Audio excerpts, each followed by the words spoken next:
2009 সালের 22 নভেম্বর এই তারিখে আমার ঘর আলো করে আমার এই লক্ষ্মী মাটা আমার ঘরে এসেছে। হ্যালো ফ্রেন্ডস, নমস্কার, গুড মর্নিং। ইলাস ব্লগে স্বাগতম। কেমন আছেন সবাই? আশা করি ভগবানের কৃপায় ভালোই আছেন। আমিও তো অনেক ভালো আছি। ইলাস ব্লগে আরেকটি নতুন ব্লগ ভিডিও নিয়ে চলে আসলাম আপনাদের জন্য।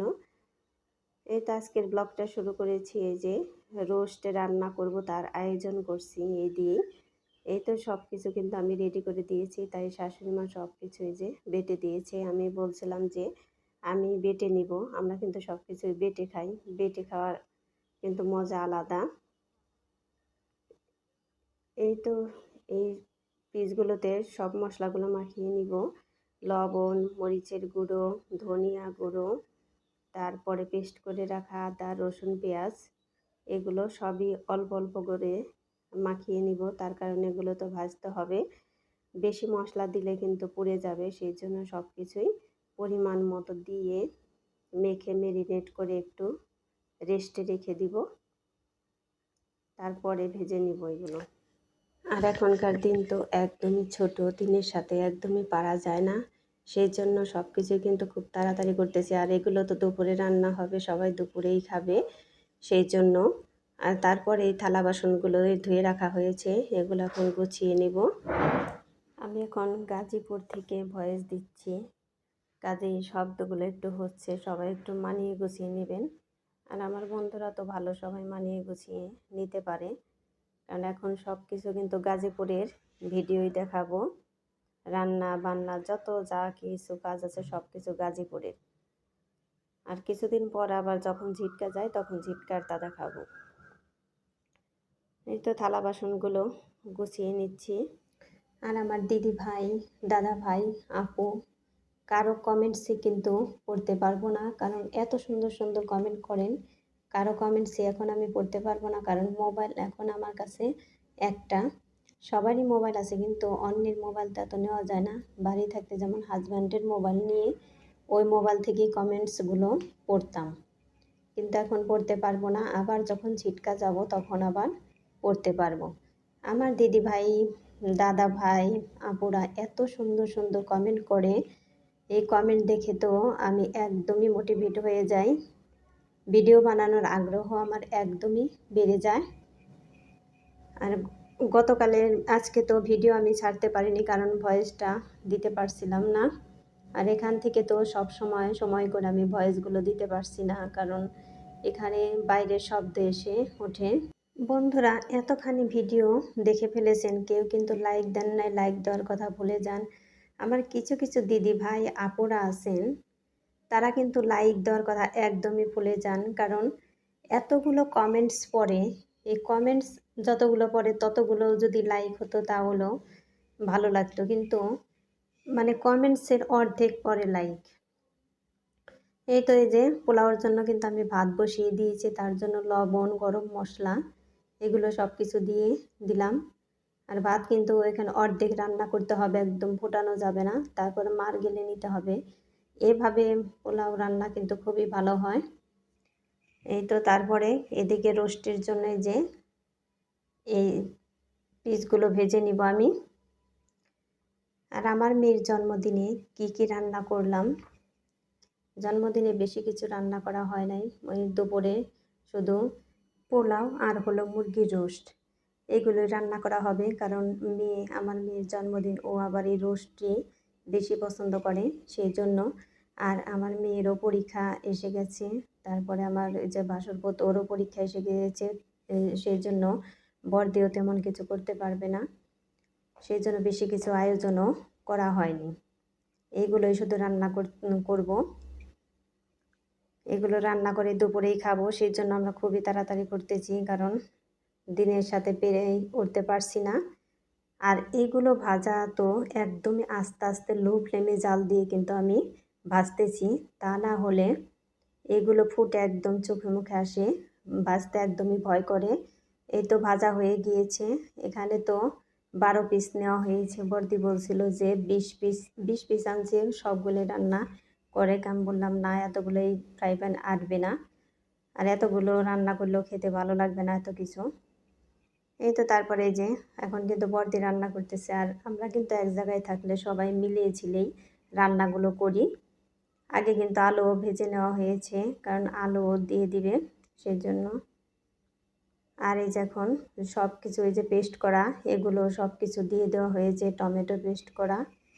আর আগে তো পেঁয়াজগুলো দিয়ে দেওয়া হয়েছে। তারপরে আদা বাটা, রসুন বাটা, পেঁয়াজ বাটা এগুলো দিয়ে দেওয়া হয়েছে। এগুলো ভালো করে কষিয়ে নিতে হবে সব কিছুই। তারপর পরিমাণ মতো লবণও দিয়ে দিলেন। আর বড়দি কিন্তু এইসব রান্না খুবই ভালো করেন। একটু হলুদ গুঁড়ো দিয়ে দিলেন, তারপর ধনিয়া গুঁড়ো, একটু মরিচের গুঁড়ো, আর একটু হলুদ গুঁড়ো দিয়ে দেওয়া হলো যাতে কালারটা অনেক সুন্দর আসে সেই জন্য। এই তো এগুলো কিন্তু কষানো প্রায় হয়েই গিয়েছে। এখন ওই যে কাজু বাদামগুলি নিয়েছি ওইগুলো দিয়ে দিলেন। আর এগুলো বেটে কিন্তু দিয়েছেন সব শাশুড়ি মা বললো যে আমি সব কিছু বেটে দিব, তোমার বাটতে হবে না। আমি বলছিলাম যে আমি বেটে নিই। তারপরে যে কিশমিশ বেটে রাখা এগুলো দিয়ে দিলেন। তারপরে যে রোস্টের মশলা ওগুলো দিয়ে দিচ্ছেন। এই তো এখন সুন্দর করে কষিয়ে নেওয়া হয়ে গিয়েছে। এখন এই যে পরিমাণ মতো ঝোল দিয়ে দিচ্ছেন। এই তো পরিমাণ মতো ঝোল দিয়ে দিলেন। এখন হাই ফ্লেমে জাল দিয়ে নেবেন। ওই তারপরে যে পাউডার দুধ এগুলো নিয়ে নিলেন পরিমাণ মতো। তারপরে চিনি দিয়ে দিলেন, গরম মশলা সব কিছুই দিয়ে দিলেন। এখন পাউডার দুধটা অনেক সুন্দর করে গুলিয়ে নিচ্ছেন তার মধ্যে জিরে গুঁড়ো দিয়ে। আর এই পাউডার দুধটা কিন্তু একটু পরে দিবে। এই তো কাঁচামরিচও দিয়ে দিলেন। এখন ওই যে রোস্টের মাংসগুলো দিয়ে দিচ্ছেন, কারণ এগুলো তো জাল হতে হবে, না হলে তো নরম হবে না। আর ভাজাটা একটু ভালো করেই দিয়েছি আমি, আমার তো একটু ভালো ভাজা না হলে তেমন ভালো লাগে না। এই তো সবগুলোই কিন্তু দিয়ে দেওয়া হয়ে গিয়েছে। এখন নাড়াচাড়া করে জাল দিয়ে নিব হাই ফ্লেমে। আর ওদিকে তো ওই যে বেরেস্তা ভাজার জন্য কড়াই বসিয়ে দিয়েছে, এখানে বেরেস্তাগুলো ভেজে নিব। আর পোলাও ভাত রান্না কিন্তু হয়ে গিয়েছে। ওই যে তারপর ভেজে রাখা আলুগুলো দিয়ে দিচ্ছেন, কারণ আজকে একটু রোস্ট অন্যভাবে রান্না করেছেন। এই আলুগুলো কিন্তু খুবই টেস্ট হয়। ওই তারপর ওই যে গুলিয়ে রাখা দুধ, জিরে গুঁড়ো এগুলো দিয়ে দিলেন। এখন রোস্ট কিন্তু হয়ে গিয়েছে। তারপরে যে পরিমাণ মতো ঘি দিয়ে দিলেন। আর ঘি তো একদমই সেন্ট ভালো। তারপরে যে বেরেস্তাগুলো দিয়ে দিচ্ছেন। আর রোস্ট আর পোলাও খুবই টেস্ট হয়েছিল। এখন এই যে পোলাও রান্না করে নেবেন। এই তো পেঁয়াজগুলো দিয়ে দিয়েছেন, তার ঘিও দিয়ে দিয়েছেন এর মধ্যে। তারপর কিশমিশ দিয়ে দিবেন। এই তো সবগুলো একটু ভালো করে ভেজে নেবেন। বেটে রাখা আদা রসুন পেঁয়াজ এগুলো দিয়ে দিলেন। এখন পোলাও ওই যে রান্না করা ভাত এগুলো দিয়ে দিলেন। সব কিছু দিয়ে এখন ভালো করে নাড়াচাড়া করে মিশিয়ে নেবেন। আর বন্ধুরা, আমার ভিডিওটা ভালো লাগলে আপনারা যে যেখান থেকে দেখছেন সেখান থেকে সুন্দর করে কমেন্টস করে জানাবেন। আর আমার মেয়েটাকে একটু আশীর্বাদ করবেন, ও যেন অনেক বড় হতে পারে এবং ওর শরীর ভালো রেখে ও যেন ভালোভাবে পড়াশোনা করতে পারে। এই আশীর্বাদটা সবাই করবেন। ওই দেখেন রোস্টটা কিন্তু অনেক সুন্দর হয়েছে। আর একটা ভর্তা বেটে নেওয়া হয়েছে। ভর্তাটা হলো কপি পাতার ভর্তা। প্রথম খেয়েছি, খুবই টেস্ট হয়েছিল। আর পোলাওতে তো একদমই টেস্ট হয়েছিল, তা বলার মতো না।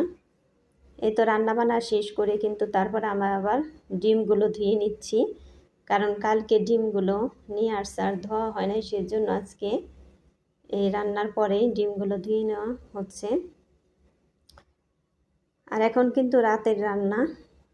আর কেক এখনও কাটা হয় নাই, কেকটা কাটা হবে রাত 11টায়। আর এখন ওই যে রাতে তো আবার ওইগুলোকেই খাবে না, ওই যে বর্দা আবার রোস্ট এগুলো বেশি পছন্দ করে না, সেই জন্য এই যে আবার রাতে মাছগুলো রান্না করতেছি। এগুলো কিন্তু টাটকিনি মাছ। এই মাছ তো খুবই টেস্ট, আমার কাছে তো খুবই ভালো লাগে। সবারই ভালো লাগে, কারণ নদীর মাছ খেতে খুবই ভালো। আর এই মাছের তরকারিটাও কিন্তু খুবই ভালো হয়েছিল। আর আমার চ্যানেলে নতুন হয়ে থাকলে একটা সাবস্ক্রাইব করে পাশে থাকা বেল আইকনে ক্লিক করে দিবেন, তাই নোটিফিকেশন চলে যাবে সবার আগে আপনার কাছে। আর বন্ধুরা, যে সব স্প্যাম কমেন্টগুলো করেন, এগুলো কিন্তু করা আসলে ঠিক না, কারণ এই সব স্প্যাম কমেন্ট করলে কিন্তু নিজের চ্যানেলেরও ক্ষতি করছেন, আর আমার চ্যানেলের বছর ক্ষতি করছেন। এই লাইক দিয়ে দেখে নিলাম, তারপরে এত নম্বর দিয়ে দেন, সাবস্ক্রাইবার করে দিলাম, বন্ধু হইলাম, এসব করে কমেন্ট করলে কিন্তু ওই কমেন্টসের কোনো দাম নেই, আর ওই সাবস্ক্রাইবার কিন্তু কেটে নিয়ে যায়। কাজেই সুন্দর করে কমেন্ট করবেন, লাইক দিয়ে উচ্চারণ করে, এগুলো করার দরকার নেই। সুন্দর করে করলে বুঝতে পারবো যে কমেন্টস করে লাইকও দিয়ে দিয়েছে। ওই যে আমার মেয়েও কিন্তু কেক কেটে নিয়েছে, ওই যে তারপরে বেলুন টেলুন দিয়ে সাজিয়ে নিয়েছে। আর বেশি তো কিছু করা হয় নাই, পরীক্ষা, মেয়ের তো একদমই সময় নেই পড়ার জন্য, কোনো কিছুই করতে পারতেছে না। ওই যে আমার শাশুড়ি মা বসে আছে, আর এটা হলো বড়দি, ওইটা হলো আমার বাসুরজি আর বাসুর বোধ। তো ওরা তিনজনে একসাথে কাটতেছে, ওরা কিন্তু মিলে ঝিলে এভাবেই কাটে। ওই যে বেলুন আমার শাশুড়ি মাই সব কিছু ঝুলিয়ে দিয়েছে। আর সবাই ভালো থাকবেন, সুস্থ থাকবেন এই কামনা করেই ভিডিওটি শেষ করছি। পরবর্তী ভিডিও দেখার অনুরোধ রইল।